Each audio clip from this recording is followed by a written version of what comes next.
తెలంగాణలో ప్రతిపక్ష నేత లేనే లేడని అంటున్నారు సీఎం రేవంత్ రెడ్డి. ప్రతిపక్ష నేత ఉంటే గనక అసెంబ్లీకి వచ్చేవారిని చిట్చాట్లు అన్నారు. ఆర్ఎస్ ప్రవీణ్ తమ మిత్రుడేం కాదని, ప్రధాని పెద్దన్న అండంలో తప్పేమీ లేదని చెప్తున్నారు రేవంత్ రెడ్డి. కేసీఆర్ లాగా మోడీకి తాను చెవిలో ఏమీ చెప్పలేదన్నారు. రాష్ట్రానికి కావాల్సిన విషయాలను మైక్లోనే చెప్పానని, 10 ఏళ్లలో కేసీఆర్ 100 ఏళ్ల విధ్వంసం చేశారని ఆరోపించారు.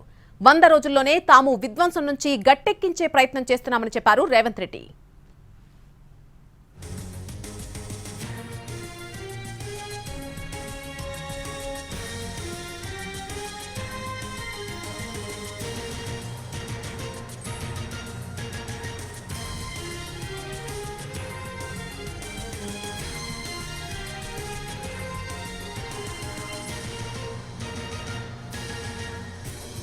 తెలంగాణలో ప్రతిపక్ష నేత లేనే లేడని అంటున్నారు సీఎం రేవంత్ రెడ్డి. ప్రతిపక్ష నేత ఉంటే అసెంబ్లీకి వచ్చే వారిని చిట్చాట్లో అన్నారు. ఆయన ఈ రోజు చిట్చాట్లో పాల్గొనడం జరిగింది.